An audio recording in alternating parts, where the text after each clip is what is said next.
Quiero compartir con vosotros una historia sobre intrigas, fortuna y jefes de Estado, titulada «Todas las guerras son guerras de banqueros». Es algo que necesitas comprender. Que detrás de todas las guerras, los asesinatos atribuidos a asesinos locos y solitarios, o las armas de destrucción masiva o la imposición de la democracia, detrás de todos estos eventos siempre están los banqueros centrales privados. Y cuanto más estudies esto, más te darás cuenta de que todas las guerras son provocadas por los banqueros centrales privados. Sé que mucha gente va a tener dificultades para comprender esto. ¿Cuántas de estas guerras, que hemos librado como nación, se libraron sin otro propósito que introducir a los bancos centrales privados en naciones que no los querían? Así que vamos a ver algunos ejemplos para que entendáis por qué en este momento particular de la historia, el gobierno de los Estados Unidos está sumido en tantas guerras, contra tantas naciones extranjeras. Hay muchos precedentes. Volvamos al principio. Los Estados Unidos lucharon en la Revolución Americana, principalmente por la ley monetaria del rey Jorge III, que obligaba a los colonos a abandonar sus propias monedas emitidas por el gobierno, y a realizar negocios únicamente utilizando billetes de banco impresos, prestados a interés por el Banco de Inglaterra. Si nos remontamos a los escritos de Ben Franklin, citamos directamente, la negativa del rey Jorge III a permitir que las colonias operasen un sistema monetario honesto, que liberaba al hombre común de los manipuladores del dinero, fue la principal causa de la revolución. Eso dijo Ben Franklin. Nuestras escuelas no enseñan, porque se supone que no debes saber que los banqueros impulsaron la Revolución Americana, y que después de la Revolución, Estados Unidos adoptó un sistema económico radicalmente diferente. El gobierno emitía moneda basada en valor, para evitar el robo bancario mediante billetes con intereses. Así que la Revolución Americana se luchó principalmente para liberar al pueblo estadounidense de la ley de moneda del rey Jorge III, que les ordenaba utilizar en todos los negocios billetes impresos, prestados a interés por el Banco de Inglaterra. De este modo, el Banco de Inglaterra se enriquecía con el trabajo del pueblo americano a cambio de papel y tinta. Y eso alimentó la ira que condujo a la Revolución Americana. Las escuelas públicas no le dedican mucho tiempo, pero eso fue realmente lo que pasó. Así que la revolución terminó y nacieron los Estados Unidos. Pero los banqueros privados no pueden dejar de conspirar para adquirir la riqueza de otras personas, y sabían muy bien lo fácil que es corromper a los líderes de una nación. Justo un año después de que Meyer Amschel Rothschild pronunciara esta infame cita, «Permítanme emitir y controlar el dinero de una nación y no me importa quién haga las leyes», un banquero privado logró establecer un nuevo banco central privado llamado el primer Banco de los Estados Unidos, en gran parte gracias a los esfuerzos del principal partidario de los Rothschild en los Estados Unidos, Alexander Hamilton. Este primer Banco de los Estados Unidos fue fundado en 1791 y, al final de sus 20 años de mandato, el primer Banco de los Estados Unidos casi había arruinado la economía de la nación, al tiempo que enriquecía a los propietarios del banco. Como resultado, el Congreso se negó a renovar los estatutos y señaló su intención de volver a una moneda emitida por el Estado y basada en valores por la cual la gente no pagaba ningún interés a ningún banquero. Esto resultó en una amenaza de Nathan Meyer Rothschild contra el gobierno de Estados Unidos. Cita, «O se concede la solicitud de renovación del estatuto, o Estados Unidos se verá envuelto en una guerra de lo más desastrosa». El Congreso aún así, se negó a renovar los estatutos del primer Banco de los Estados Unidos, ante lo cual Nathan Meyer Rothschild criticó. Cita, «Enséñenles una lección a esos estadounidenses insolentes. Devuélvanlos al estatus colonial». Financiada por el Banco de Inglaterra controlado por los Rothschild, Gran Bretaña lanzó entonces la guerra de 1812 para recolonizar a los Estados Unidos y obligarlos a volver a la esclavitud bajo los billetes del Banco de Inglaterra, o para endeudar tanto a los Estados Unidos que se vieran obligados a aceptar un nuevo banco central privado. Y el plan funcionó. Aunque Estados Unidos ganó la guerra de 1812, el Congreso se vio obligado a conceder nuevos estatutos a otro banco privado que emitiera moneda pública en forma de préstamos con intereses. El segundo Banco de los Estados Unidos. Una vez más, los banqueros privados controlaban la oferta monetaria y no les importaba quién hacía las leyes ni cuántos soldados británicos o estadounidenses tenían que morir por ellas. Así que una vez más la nación se vio sumida en la deuda, el desempleo y la pobreza por la depredación del Banco Central Privado. Y en 1832, Andrew Jackson hizo campaña con éxito para su segundo mandato como presidente bajo el lema, «Jackson y ningún banco».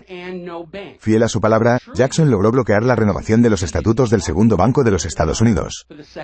Y de aquí surgió esa famosa cita de Andrew Jackson. Cita: Caballero, yo también he sido un observador cercano de las actividades del Banco de los Estados Unidos. He tenido hombres vigilándolo durante mucho tiempo y estoy convencido de que ha utilizado los fondos del banco para especular con el sustento del país. Cuando ganaron, dividieron las ganancias entre ustedes, y cuando perdieron, las cargaron al banco. Me dicen que si tomo los depósitos del banco y anulo sus estatutos arruinaré a 10.000 familias. Eso puede ser cierto, caballero, pero ese es su pecado. Si les dejara continuar, arruinarían a 50.000 familias, y ese sería mi pecado. Son una cueva de víboras y ladrones. He decidido expulsarles. Y por el Dios eterno les expulsaré. Fin de la cita. Poco después de que expirara el estatuto del segundo Banco de los Estados Unidos, hubo un intento de asesinato contra Andrew Jackson, que fracasó cuando las dos pistolas utilizadas por el asesino, Richard Lawrence, no se dispararon. Más tarde, Lawrence explicó el motivo del asesinato diciendo que con el presidente Jackson muerto, el dinero sería más abundante. Entonces fue un asesinato motivado por el interés de los banqueros. Ahora nuestro sistema de educación está tan subordinado a los deseos de los banqueros de ocultar cierta historia, del mismo modo que los medios corporativos están subordinados a los deseos de Monsanto de ocultar los peligros de los transgénicos, y las sectas del calentamiento global desean ocultar el hecho de que la Tierra en realidad se ha estado enfriando durante los últimos 16 años. Por lo tanto, no debería sorprendernos que el estadounidense promedio no conozca bien la dimensión financiera de la guerra civil. Se describe en nuestros libros de historia y en nuestros medios de comunicación populares como una disputa interna sobre la esclavitud. Pero, en realidad, fue una guerra con implicaciones globales. Cuando la Confederación se separó de Estados Unidos, los banqueros vieron una vez más la oportunidad de obtener una rica cosecha de deuda y se ofrecieron a financiar los esfuerzos de Lincoln para que el sur regresara a la Unión con un interés del 30%. Lincoln comentó que no liberaría al hombre negro esclavizando al hombre blanco a los banqueros. Y haciendo uso de su autoridad como presidente, emitió una nueva moneda gubernamental, el dólar. Esta fue una amenaza directa a la riqueza y el poder de los banqueros centrales, quienes respondieron rápidamente. Esta es una cita del London Times tras la emisión de los billetes verdes por parte de Lincoln. Cita: si esta maliciosa política financiera, que tiene su origen en América del Norte, se prolonga hasta convertirse en algo permanente, entonces ese gobierno proporcionará su propio dinero sin costo alguno. Saldará sus deudas y se quedará sin deudas. Tendrá todo el dinero necesario para llevar a cabo su comercio. Se volverá próspero sin precedentes en la historia del mundo. Los cerebros y la riqueza de todos los países irán a América del Norte. Ese país debe ser destruido o destruirá todas las monarquías del mundo. Incitada por los banqueros privados, gran parte de Europa apoyó a la Confederación contra la Unión con la expectativa de que la victoria sobre Lincoln significaría el fin del dólar. Francia y Gran Bretaña consideraron seriamente una invasión abierta a los Estados Unidos en apoyo de la Confederación, pero Rusia los mantuvo a raya. Un poco de historia que la mayoría de los estadounidenses no entienden. Rusia acudió en ayuda de la Unión de Lincoln durante esta crisis. En ese momento, Rusia acababa de poner fin a su sistema de servidumbre y tenía un banco central estatal similar al sistema en el que se fundaron los Estados Unidos. Al quedar libre de la intervención europea, la Unión ganó la guerra y Lincoln anunció su intención de seguir emitiendo billetes verdes. Tras el asesinato de Lincoln, los billetes verdes fueron retirados de la circulación y el pueblo estadounidense se vio obligado a volver a una economía basada en billetes tomados prestados con intereses de los banqueros privados. Así, finalmente, en 1913, los banqueros centrales privados de Europa, en particular los Rothschild de Gran Bretaña y los Warburg de Alemania, se reunieron con sus colaboradores financieros estadounidenses en la isla Jekyll, Georgia, para formar un nuevo cártel bancario con el propósito expreso de formar el tercer banco de los Estados Unidos con el objetivo de poner nuevamente el control total de la oferta monetaria estadounidense bajo el control de los banqueros privados. Debido a la hostilidad del banco anterior hacia los Estados Unidos, el nombre de este tercer banco se cambió a Reserva Federal, para darle al nuevo banco una imagen casi gubernamental, pero en realidad es un banco de propiedad privada. No es más federal que Federal Express. De hecho, el año pasado, 2012, la Reserva Federal rechazó con éxito una demanda sobre libertad de información presentada por Bloomberg News con el argumento de que como corporación de banca privada que en realidad no es parte del gobierno de los Estados Unidos, la ley de libertad de información no se aplicaba a los operadores de la Reserva Federal. Así pues, 1913 resultó ser un año transformador para la economía de la nación. Primero, con la aprobación por parte del Congreso de la 16ª enmienda del impuesto sobre la renta y la falsa afirmación de que había sido ratificada. Otra cita directa: creo que si volvieras atrás y trataras de encontrar y revisar la ratificación de la 16ª enmienda, que era el ingreso interno, el impuesto sobre la renta, Si volvieras atrás y examinaras eso cuidadosamente descubrirías que un número suficiente de estados nunca ratificaron esa enmienda. Fin de la cita. Esa es la jueza del Tribunal de Distrito estadounidense Jane C. Fox, en Sullivan contra Estados Unidos, 2003. Más tarde, ese mismo año en 1913, y aparentemente no dispuesto a arriesgarse a otra enmienda cuestionable, el Congreso aprobó la Ley de la Reserva Federal durante las vacaciones de Navidad de 1913, mientras los congresistas que se oponían a la medida estaban en casa. Un acuerdo clandestino, ya que la Constitución otorga explícitamente al Congreso la autoridad para emitir moneda pública, no autoriza su delegación y por lo tanto habría requerido una nueva enmienda para transferir esa autoridad a un banco privado. Pero el Congreso lo aprobó y el presidente Woodrow Wilson lo firmó tal como prometió a los banqueros que haría a cambio de generosas contribuciones de campaña. Wilson lamentó más tarde esa decisión. Probablemente hayas escuchado esta cita antes: soy un hombre muy infeliz. He arruinado mi país sin querer. Una gran nación industrial está ahora controlada por su sistema de crédito. Ya no somos un gobierno basado en la libre opinión. Ya no somos un gobierno basado en la convicción y el voto de la mayoría, sino un gobierno basado en la opinión y la coacción de un pequeño grupo de hombres dominantes. Eso fue lo que escribió Woodrow Wilson en 1919. Un año después de la aprobación de la Ley de la Reserva Federal, comenzó la Primera Guerra Mundial. Y es importante recordar que antes de la creación de la Reserva Federal, no hubo ninguna guerra mundial. En realidad, la Primera Guerra Mundial comenzó entre Austria, Hungría y Serbia, pero rápidamente pasó a centrarse en Alemania. ¿Por qué Alemania? Ellos no empezaron la guerra. ¿Por qué Alemania fue la villana en la Primera Guerra Mundial? La verdadera razón fue que su capacidad industrial era vista como una amenaza económica para Gran Bretaña. La libra esterlina ya estaba en declive en ese momento, porque se puso demasiado énfasis económico en la banca y las finanzas, y no lo suficiente en el desarrollo agrícola, el desarrollo industrial y la infraestructura.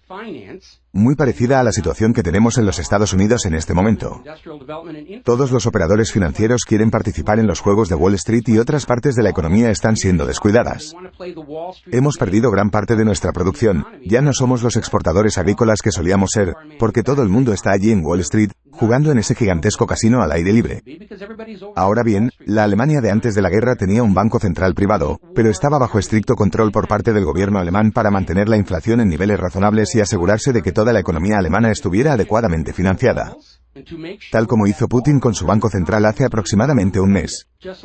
Bajo el control gubernamental del gobierno alemán, las inversiones estaban garantizadas para el desarrollo económico interno y como resultado, Alemania se había convertido en una importante potencia tecnológica manufacturera. Exportaban productos con los que Gran Bretaña no podía competir. Así, en los medios de comunicación de la época, Alemania fue retratada como el principal oponente de la Primera Guerra Mundial. No fue solo derrotada, fue aplastada. Tras el Tratado de Versalles, se ordenó a Alemania que pagara los costos de guerra de todas las naciones participantes, a pesar de que Alemania no había iniciado esa guerra. Esto equivalía a 3 veces el valor de toda Alemania. Al Banco Central Privado de Alemania, con el que el gobierno alemán se había endeudado profundamente para pagar los costos de la guerra, se le permitió liberarse del control gubernamental, lo que condujo a la inflación masiva de la República de Weimar, atrapando permanentemente al pueblo alemán en una deuda interminable.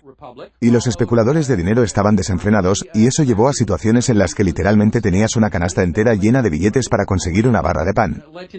Cuando la República de Weimar colapsó económicamente, se abrió la puerta para que los nacionalsocialistas tomaran el poder. Su primera medida financiera fue emitir su propia moneda estatal, que no estaba prohibida para los bancos centrales privados. Se basó en una unidad de valor, no en una unidad de deuda. Liberada de tener que pagar intereses sobre el dinero en circulación, Alemania floreció y rápidamente comenzó a reconstruir su industria. Fue una transformación sorprendente de ver, los medios lo llamaron el milagro alemán. La revista Time enalteció a Hitler por la sorprendente mejora en la vida del pueblo alemán y la explosión de la industria alemana, e incluso lo nombraron hombre del año de la revista Time en 1938. Una vez más, la prosperidad y la libertad de Alemania frente a un banco central privado que prestaba dinero al público moneda a interés, se convirtió en una amenaza para otras naciones y otras potencias. Tengo aquí varias citas de Winston Churchill que muestran lo que realmente pensaba Europa en los años previos a la Segunda Guerra Mundial. Cita: si Alemania vuelve a comerciar en los próximos 50 años, habremos liderado esta guerra, Primera Guerra Mundial, en vano. Eso lo escribió Winston Churchill en The Times en 1919. Otra cita: le impondremos esta guerra a Hitler, lo quiera o no. Fin de la cita. Winston Churchill en una transmisión de radio de 1936. Cita: Alemania se vuelve demasiado poderosa. Tenemos que aplastarla. Fin de la cita. Winston Churchill en noviembre de 1936, hablando con el general estadounidense Robert Wood.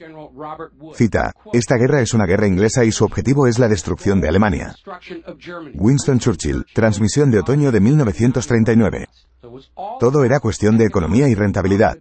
La moneda basada en el valor emitida por el Estado alemán también era una amenaza directa a la riqueza y el poder de los bancos centrales privados de todo el mundo. Y ya en 1933 comenzaron a organizar un boicot global contra Alemania para estrangular a este gobernante advenedizo que pensó que podía gobernar su nación sin un banco central privado. Como había sido el caso en la Primera Guerra Mundial, Gran Bretaña y otras naciones amenazadas por el poder económico de Alemania buscaron una excusa para ir a la guerra. Y a medida que la ira pública en Alemania creció por el boicot, Hitler torpemente les dio esa excusa. Años más tarde, con un espíritu de franqueza, se aclararon las verdaderas razones de la guerra. Cita: la guerra no se trataba solo de abolir el fascismo, sino de conquistar los mercados de ventas. Podríamos, si hubiéramos querido, haber evitado que esta guerra estallara sin hacer un solo disparo, pero no quisimos. Fin de la cita. Winston Churchill a Harry Truman, marzo de 1946. Una cita más. El crimen imperdonable de Alemania antes de la Segunda Guerra Mundial fue su intento de sacar su economía del sistema de comercio mundial y construir un sistema de intercambio independiente del cual las finanzas mundiales ya no pudieran beneficiarse más. Matamos al cerdo equivocado. Fin de la cita. Winston Churchill en su libro, La Segunda Guerra Mundial. Una pequeña nota al margen. Retrocedamos en el tiempo hasta los años anteriores a la Segunda Guerra Mundial.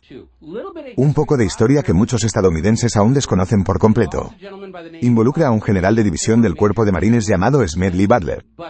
En 1933, los banqueros y financieros de Wall Street habían financiado el exitoso ascenso al poder de Hitler y Mussolini. Brown Brothers Harriman en Nueva York, que por cierto todavía están allí y los vi cuando asistí el aniversario del 11 de septiembre, estaban financiando a Hitler hasta el día en que se declaró la guerra con Alemania. Estos financieros de Wall Street decidieron que una dictadura fascista en Estados Unidos, basada en la que Mussolini tuvo en Italia, iba a ser mucho mejor para sus intereses empresariales que el New Deal de Roosevelt, que amenazaba con una redistribución masiva de la riqueza para recapitalizar las clases media y trabajadora de Estados Unidos. Así que los magnates de Wall Street reclutaron al general Butler para liderar el derrocamiento del gobierno estadounidense e instalar un secretario de Asuntos Generales, que respondería ante Wall Street y no ante el pueblo, aplastaría el malestar social y cerraría todos los sindicatos. El general Butler fingió estar de acuerdo con el plan, pero luego expuso el complot al Congreso. Hay que reconocer que el general de división Smedley Butler, recordando su juramento a la Constitución, fingió estar de acuerdo con el plan, pero luego expuso el complot al Congreso de los Estados Unidos. El Congreso, entonces como ahora en los bolsillos de los banqueros de Wall Street, se negó a actuar. Cuando Roosevelt se enteró del golpe planeado, exigió el arresto de los conspiradores, pero los conspiradores simplemente le recordaron a Roosevelt que si alguno de ellos fuera enviado a prisión, sus amigos en Wall Street colapsarían deliberadamente la todavía frágil economía estadounidense y culparían a Roosevelt por ello. Por lo tanto, Roosevelt no pudo hacer nada ante este intento de golpe de Estado hasta el comienzo de la Segunda Guerra Mundial, momento en el que procesó a muchos de los conspiradores en virtud de la ley de comercio con el enemigo. En su mayor parte fue pasado por alto, o era solo un rumor. Infundado. Es una loca teoría de la conspiración. Pero en 1967, las actas del Congreso sobre la revelación del golpe de Smedley Butler al Congreso finalmente se hicieron públicas. ¿Has visto la película 7 días de mayo, con Kirk Douglas y Burt Lancaster, sobre un intento de toma militar de los Estados Unidos de América? Se basó en esta historia, pero en la película, los banqueros detrás del personaje de Burt Lancaster fueron completamente eliminados del guión. Smedley Butler también fue famoso por escribir una obra llamada La guerra es una estafa. Y me gustaría leer una cita. Pasé 33 años y 4 meses en el servicio militar activo como miembro del Cuerpo de Marines. Serví en todos los rangos, desde teniente hasta general. Y durante ese periodo, la mayor parte del tiempo fui un matón de alto nivel para las grandes empresas, para Wall Street y para los banqueros. En resumen, era un mafioso, un gángster del capitalismo. Entonces, sospechaba que formaba parte de una estafa. Ahora, estoy seguro. Como todos los militares, nunca tuve un pensamiento propio hasta que dejé el servicio. Mis facultades mentales eran anuladas mientras obedecía las órdenes de los superiores. Esto es típico del ejército. Así, contribuí a que México, y especialmente Tampico, fuera un lugar seguro para los intereses petroleros estadounidenses en 1914. Ayudé a hacer de Haití y Cuba un lugar decente para que los muchachos del National City Bank pudieran recaudar ingresos. Ayudé en la violación de media docena de repúblicas centroamericanas en beneficio de Wall Street. El historial de extorsión es largo. Ayudé a purificar Nicaragua para la banca internacional de Brown Brothers en 1909 a 1912. En República Dominicana en 1916 para los intereses azucareros estadounidenses. En China, en 1927, ayudé a que la Standard Oil no tuviera problemas. Durante esos años hice, como dirían en la mafia, un buen negocio. Fui recompensado con honores, medallas y ascensos. Mirando atrás, creo que podría haberle dado consejos a Al Capone. Él, lo más que llegó a hacer fue operar su negocio en 3 distritos de la ciudad. Yo, operé en 3 continentes. General Smedley Butler, excomandante del Cuerpo de Marines de Estados Unidos, y lo escribió en 1935. Vamos a continuar. Como presidente, John Fitzgerald Kennedy entendió la naturaleza depredadora de una banca central privada. Entendió por qué Andrew Jackson luchó tanto para acabar con el segundo banco de los Estados Unidos. Así que Kennedy escribió y firmó la Orden Ejecutiva 11.110 que ordenaba al Tesoro de los Estados Unidos emitir una nueva moneda pública llamada Billete de los Estados Unidos. Los billetes de los Estados Unidos de Kennedy no fueron tomados prestados de la Reserva Federal. Fueron creados por el gobierno de los Estados Unidos y respaldados por las reservas de plata que poseía el gobierno de los Estados Unidos. Representaba un retorno al sistema económico en el que se habían fundado los Estados Unidos, y era perfectamente legal que Kennedy lo hiciera según la Constitución. En total, unos $4.500 millones entraron en circulación pública, lo que erosionó los pagos de intereses a la Reserva Federal y debilitó su control sobre la nación. 5 meses después de firmar la Orden Ejecutiva 11.110, John F. Kennedy fue asesinado en Dallas, Texas. Y los billetes de Estados Unidos fueron retirados de la circulación y destruidos. Tras el asesinato de Kennedy, John J. McCloy, presidente del Chase Manhattan Bank y presidente del Banco Mundial, fue nombrado miembro de la Comisión Warren. No me importa lo buen banquero que sea, no está cualificado para investigar un asesinato. De eso nos dijeron que se trataba la Comisión Warren, para conocer la verdad del asesinato. Pero todos sabemos que la Comisión Warren estaba allí para encubrir lo que estaba pasando. Y obviamente, podemos suponer con seguridad que la presencia de John J. McCloy en la Comisión Warren tenía como objetivo garantizar que el público estadounidense nunca tuviera ni siquiera una pista de las dimensiones financieras detrás del asesinato. Así pues, al entrar en el 11º año de lo que la historia futura describirá con toda seguridad como la Tercera Guerra Mundial, debemos examinar las dimensiones financieras detrás de todas estas guerras. ¿Por qué estamos aquí? ¿Por qué nuestros niños son asesinados y mutilados? ¿Es esta otra guerra en beneficio de los banqueros centrales privados? Y la respuesta es sí. Hacia el final de la Segunda Guerra Mundial, cuando se hizo evidente que los aliados iban a ganar y dictarían el ambiente político de la posguerra, las principales potencias económicas mundiales se reunieron en Bretton Woods, un centro turístico de lujo en New Hampshire, en julio de 1944, y elaboraron el Acuerdo de Bretton Woods para las finanzas internacionales. La libra esterlina perdió su posición como moneda comercial y de reserva mundial frente al dólar estadounidense. Hay indicios de que esto era parte del precio exigido por Roosevelt a cambio de la entrada de Estados Unidos en la guerra. Al carecer de las ventajas económicas de ser la moneda de referencia en el mundo, Gran Bretaña se vio obligada a nacionalizar su Banco de Inglaterra en 1946. El Acuerdo de Bretton Woods, ratificado en 1945, además de convertir al dólar en la reserva mundial y moneda comercial, obligó a los países signatarios a vincular sus monedas al dólar. Las naciones que ratificaron Bretton Woods lo hicieron con 2 condiciones. La primera era que la Reserva Federal se abstendría de sobreimprimir el dólar, como medio para saquear productos reales y de otras naciones a cambio de tinta y papel. Básicamente fue un impuesto imperial impuesto por el sistema económico estadounidense al resto del mundo. Esa garantía de que no habría sobreimpresión estaba supuestamente respaldada por el segundo requisito, que era que el gobierno estadounidense siempre pudiera convertir el dólar estadounidense en oro a $35 la onza. Por supuesto, la Reserva Federal, al ser un banco privado y no responder ante el gobierno de los Estados Unidos, de hecho comenzó a sobreimprimir dólares en papel que se enviaban a otras naciones alrededor del mundo y bajo Bretton Woods tuvieron que devolver productos y materias primas por ese valor. Gran parte de la prosperidad estadounidense percibida en las décadas de 1950 y 1960 fue el resultado de que estas naciones extranjeras tuvieron que enviar materias primas reales, bienes y productos agrícolas a Estados Unidos a cambio de estos pequeños trozos de papel llenos de tinta. Porque se vieron obligados a aceptar estos billetes por valor de $35 la onza de oro. Luego, en 1970, Francia empezó a observar esta enorme pila de billetes impresos que se encontraban en las bóvedas de sus bancos, por los cuales se habían intercambiado productos franceses reales como vino y queso, y notificó al gobierno de los Estados Unidos que ejercerían su opción bajo Bretton Woods para devolver todos esos billetes a cambio de oro al tipo de cambio acordado de $35 por onza.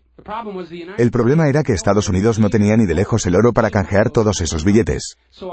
Así, el 15 de agosto de 1971, Richard Nixon suspendió, temporalmente, la convertibilidad en oro de los billetes de la Reserva Federal de Estados Unidos. Este shock de Nixon, como se lo denominó en ese momento, acabó efectivamente con Bretton Woods. Y muchas monedas globales comenzaron a desvincularse del dólar estadounidense. Y creó otro problema porque Estados Unidos ha estado garantizando sus préstamos, dinero prestado de otros gobiernos e inversores extranjeros, con las reservas de oro de la nación estadounidense. Y con la conciencia de que no había suficiente oro para canjear todos los billetes de la Reserva Federal, los prestamistas de Estados Unidos comenzaron a preguntarse, ¿tenía el gobierno de Estados Unidos suficiente oro para garantizar sus deudas pendientes? Las naciones extranjeras comenzaron a ponerse muy nerviosas respecto de sus préstamos a Estados Unidos y comprensiblemente, se mostraron reacias a prestar dinero adicional sin algún tipo de garantía. Entonces, lo que hizo Richard Nixon fue fundar el movimiento ambientalista con la EPA y sus diversos programas como zonas silvestres, áreas sin caminos, ríos patrimoniales, humedales, y todos estos otros pequeños programas diferentes que abarcaban vastas áreas de tierras públicas y las puso fuera del alcance del pueblo estadounidense, que técnicamente es el propietario de todas esas tierras. Pero a Nixon no le preocupaba el medio ambiente y el verdadero propósito de esta apropiación de tierras, bajo la apariencia del medio ambiente, era comprometer esas tierras prístinas y sus vastos recursos minerales como garantía de la deuda nacional pendiente. La multitud de todos estos diferentes programas pretendía simplemente ocultar la escala de la apropiación de tierras y la colateralización del patrimonio del pueblo estadounidense. Y en realidad hoy cubre casi el 25% de toda la nación y ahora está bloqueado por estos programas de la EPA y prometido como garantía sobre los préstamos gubernamentales. Como las tierras disponibles para ofrecer garantías ya eran escasas, el gobierno estadounidense se embarcó en un nuevo programa para apuntalar la caída de la demanda internacional del dólar. Estados Unidos se acercó a las naciones productoras de petróleo del mundo, principalmente en el Medio Oriente, y les ofreció un trato. A cambio de vender su petróleo únicamente en dólares, Estados Unidos garantizaría la seguridad militar de esas naciones ricas en petróleo. Las naciones ricas en petróleo aceptarían gastar e invertir sus dólares en papel dentro de Estados Unidos, en particular en bonos del Tesoro estadounidense, que serían rescatables a través de futuras generaciones de contribuyentes estadounidenses. El concepto fue denominado petrodólar. En efecto, Estados Unidos, que ya no podía respaldar al dólar con oro, ahora lo respaldaba con petróleo. El petróleo de otros. Y esa necesidad de mantener el control sobre esas naciones petroleras para apuntalar el dólar ha dominado la política exterior de Estados Unidos en la región desde entonces. Pero a medida que la manufactura y la agricultura de Estados Unidos disminuyeron, las naciones productoras de petróleo enfrentaron un dilema. Al igual que Francia, tienen montones y montones de billetes y bonos del tesoro amontonados en sus bóvedas. Y en realidad no había mucho excepto bienes raíces que quisieran comprar en los Estados Unidos de América. Los automóviles y aviones europeos eran superiores y menos costosos. En tiempos más recientes, el experimento de Estados Unidos con cultivos alimentarios transgénicos ha llevado a muchas naciones a simplemente evitar comprar exportaciones agrícolas estadounidenses. La constante beligerancia de Israel contra sus vecinos ha hecho que las naciones productoras de petróleo se pregunten si Estados Unidos podría realmente cumplir su parte del acuerdo del petrodólar. Así que las naciones productoras de petróleo comenzaron a hablar de vender su petróleo en cualquier moneda que los compradores quisieran pagar. Irak, que ya era algo hostil hacia Estados Unidos tras la tormenta del desierto, exigió en 2000 el derecho a vender su petróleo por euros. En 2002, las Naciones Unidas acordaron que Irak tenía derecho a vender su petróleo por euros en el marco del programa Petróleo por Alimentos. Un año después, en 2003, Estados Unidos volvió a invadir Irak, linchó a Saddam Hussein y volvió a colocar el petróleo iraquí en el mercado mundial, disponible solo en dólares estadounidenses. El claro cambio de política estadounidense tras el 11 de septiembre, que pasó de al menos intentar parecer un intermediario imparcial para la paz en Oriente Medio a un apoyo incuestionable a las agresiones de Israel, solo erosionó aún más la confianza en el acuerdo del petrodólar y aún más naciones productoras de petróleo comenzaron a hablar abiertamente de intercambiar su petróleo por otras monedas globales. En Libia, Muammar Gaddafi había instituido un banco central estatal y una moneda comercial basada en el valor, el dinar de oro. Gaddafi anunció entonces que el petróleo de Libia estaba a la venta, pero solo por dinares de oro. Otras naciones africanas, al ver el aumento del dinar de oro y del euro, incluso cuando el dólar estadounidense continuaba su caída impulsada por la inflación, acudieron en masa a la nueva moneda libia para comerciar. Esta medida tenía el potencial de socavar gravemente la hegemonía global del dólar. Según se informa, el presidente francés, Nicolas Sarkozy, llegó incluso a llamar a Libia una amenaza a la seguridad financiera del mundo. Entonces Estados Unidos invadió Libia con el pretexto de apoyar una rebelión popular. Asesinaron brutalmente a Gaddafi, aparentemente porque la lección objetiva del linchamiento de Saddam no había sido un mensaje suficiente, impusieron un banco central privado y devolvieron la producción petrolera de Libia a dólares únicamente. El oro que se suponía que se convertiría en dinares de oro, hasta el último informe, no se contabiliza. Según el general Wesley Clark, el plan maestro para la dolarización de las naciones petroleras del mundo incluía 7 objetivos: Irak, Siria, Líbano, Libia, Somalia, Sudán e Irán. Venezuela, que ha comenzado a vender su petróleo a China por el yuan, parece ser una incorporación tardía. Lo notable de esas 7 naciones originales objetivo de Estados Unidos es que ninguna de ellas es miembro del Banco de Pagos Internacionales. Este es el Banco Central Privado de los Banqueros Centrales Privados, ubicado en Suiza. Eso significaba que esas 7 naciones objetivo estaban decidiendo por sí mismas cómo administrar sus economías, en lugar de someterse a los banqueros centrales privados internacionales. Ahora, por supuesto, los banqueros tienen la mira puesta en Irán, que se atreve a tener un banco central gubernamental y vender su petróleo en la moneda que elija. La agenda de guerra para Irán es, como siempre, obligar a que el petróleo iraní se venda solo por dólares y obligarlos a aceptar un banco central de propiedad privada. Tú, has sido criado por un sistema de escuelas públicas y medios de comunicación que constantemente te aseguran que las razones de todas estas guerras y asesinatos son muchas y variadas. Estamos llevando la democracia a las tierras conquistadas. Eso lo escuchamos mucho. En realidad, Estados Unidos no lo ha hecho. El resultado habitual de un derrocamiento de Estados Unidos es la imposición de una dictadura pro-empresarial, pro-Wall Street y pro-Estados Unidos. Un buen ejemplo es el derrocamiento por la CIA en 1953 del gobierno democráticamente elegido de Mohammad Mossadegh en Irán y la imposición del Shah. O el derrocamiento por la CIA en 1973 del gobierno electo del presidente Salvador Allende en Chile y la imposición del dictador Augusto Pinochet. Otra de las excusas que nos dan es, tenemos que salvar al pueblo de un cruel opresor. Esa es la que están usando en Siria ahora mismo. Venganza por el 11 de septiembre. Fue muy escuchada cuando fuimos a Irak, y más tarde el presidente Bush fue captado en vídeo diciendo, no, Irak no tuvo nada que ver con el 11 de septiembre. Y por encima de todas ellas, la vieja y típica excusa para la invasión: armas de destrucción masiva. Los asesinatos siempre se atribuyen a locos solitarios, para ocultar la verdadera agenda. Y la verdadera agenda de los banqueros es muy simple. Es la esclavitud del pueblo mediante la creación de un falso sentido de obligación.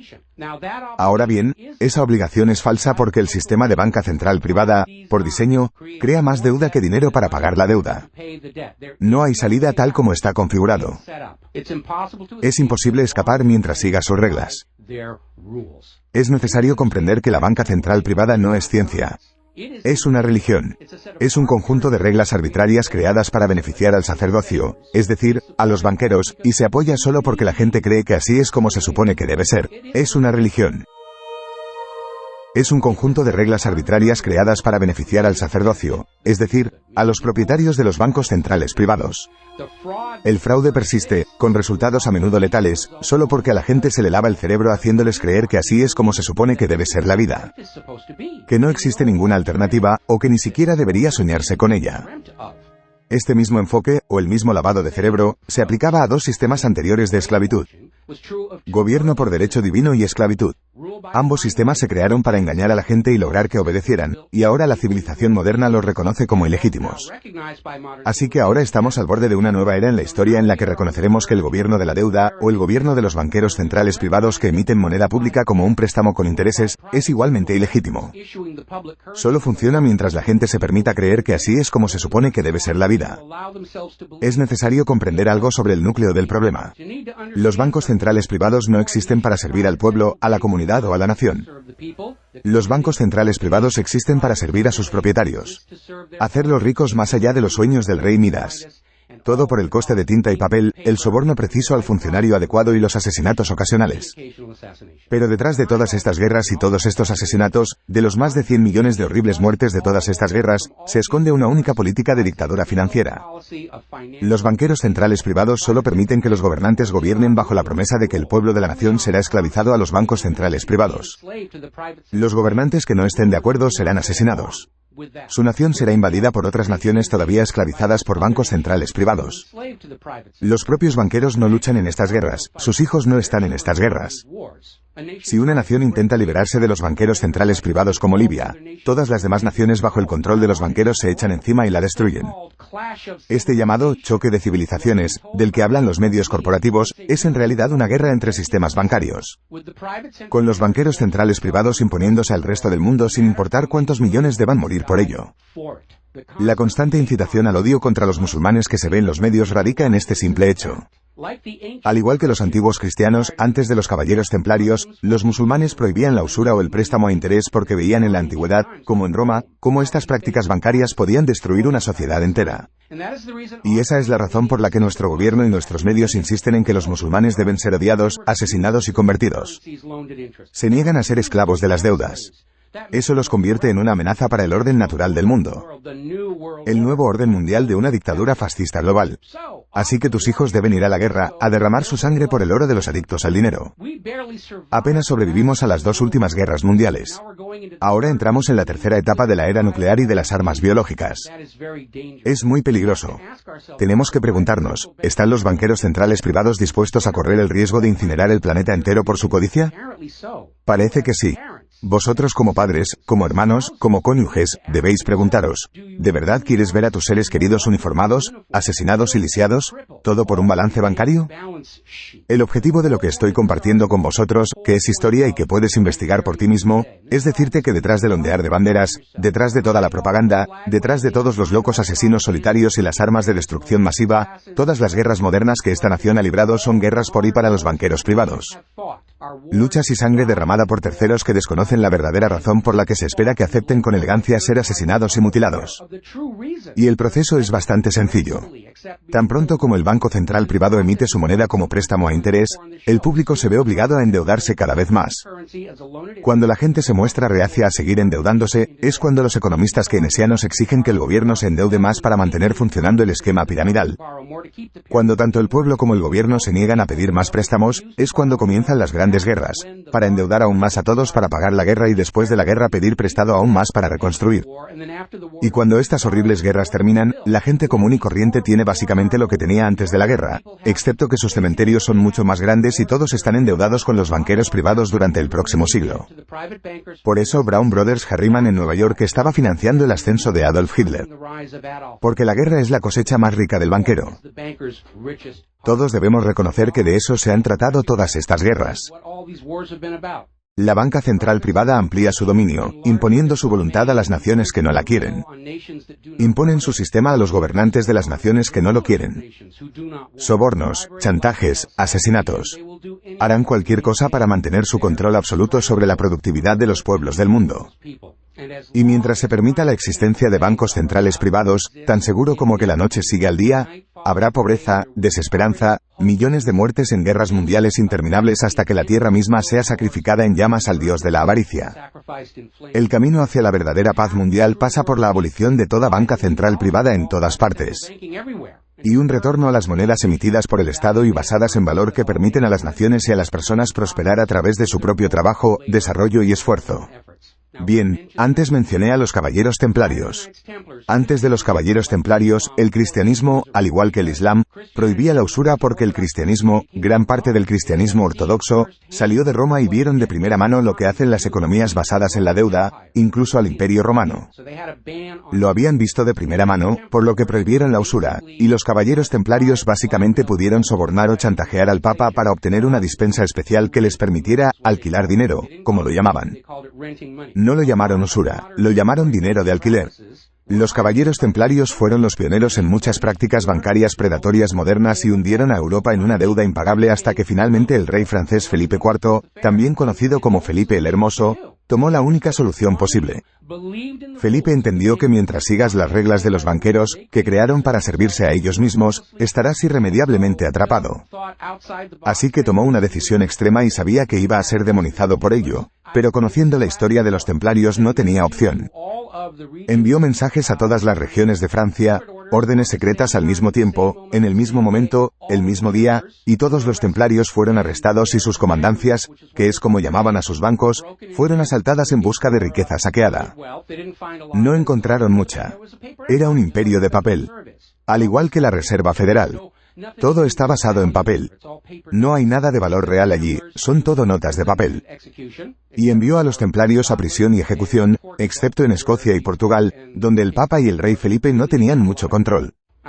Creo que los gobiernos del mundo, al observar la situación, al ver lo cerca que estamos de que este conflicto mundial actual se convierta en una guerra termonuclear global en toda regla, tal vez necesiten comenzar a pensar en la sabiduría del rey Felipe el Hermoso. Y decir que es hora de capturar a todos estos banqueros centrales privados, todos al mismo tiempo para que no puedan huir de una nación a otra y regresar e intentar lo mismo otra vez. Como inevitablemente ocurrirá porque estas personas son adictas, son irremediablemente adictas al dinero de otras personas. Por eso los llamamos adictos al dinero. Cuando vemos a alguien adicto a la cocaína, la metanfetamina o la heroína, podemos ver fácilmente cómo está destruyendo su hogar y la comunidad que lo rodea. Ahora tenemos que mirar a estos adictos al dinero y ver cómo están destruyendo el mundo que los rodea. Y es hora de una intervención, es hora de que nos convirtamos en herejes de la banca central privada. Dejar de creer que así es como se supone que debe ser la vida, porque no es así. Ni siquiera es la forma en que realmente comenzaron los Estados Unidos. Mira la destrucción de nuestra nación. Solíamos ser la nación más grande del mundo, pero ahora, según la estimación más generosa, hemos llegado al número 16 y seguimos cayendo. Y sin embargo, a pesar de la destrucción de nuestra nación, su infraestructura, sus niños, la calidad de su atención médica, la calidad de su producción manufacturera, todavía nos vemos obligados de alguna manera a salir e imponer este mismo sistema bancario al resto del mundo a punta de bayoneta. ¿Tiene eso algún sentido? No para un ser humano racional. Para un adicto al dinero, sí, es perfecto. Pero realmente estamos en un punto de crisis en la historia y el primer paso para resolver esa crisis, para no permitir que avance más hacia una posible guerra nuclear, es reconocer que la banca central privada gobernada por la ilusión fabricada de la deuda no es un sistema de gobierno más legítimo que el gobierno por derecho divino o el gobierno por esclavitud. Todos debemos reconocer la verdadera causa de todo el dolor, el sufrimiento y las guerras. No son los terroristas, no es Al-Qaeda, son solo distracciones y escenas puestas ante tus ojos para que no puedas ver el patrón muy claro detrás de gran parte de la historia humana moderna. Es una guerra de sistemas bancarios con el depredador banco central privado que busca erradicar cualquier nación y cualquier gobernante que se atreva a intentar operar su economía fuera del control de los banqueros centrales privados. Esa es la verdadera causa de la guerra.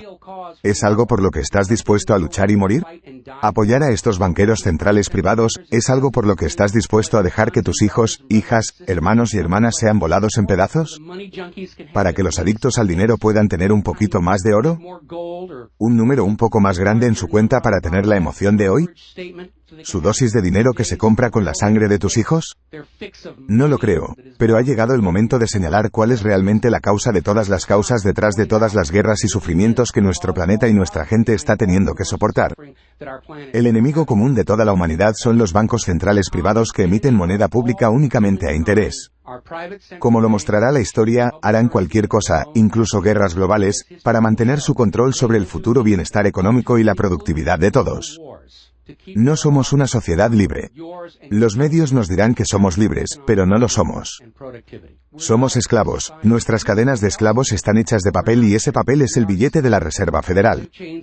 Muy pocos de nuestros líderes han intentado hacer frente a este sistema de esclavitud, generalmente con resultados letales. Pero si todos los pueblos del mundo, al mismo tiempo, se levantan y dicen no más bancos centrales privados, todo se derrumbará, tal como lo hizo la esclavitud, tal como lo hizo el gobierno por derecho divino. Y entonces nos embarcaremos en una nueva era en la historia de la humanidad, en la que el énfasis del desarrollo social estará en la gente y no en los adictos al dinero.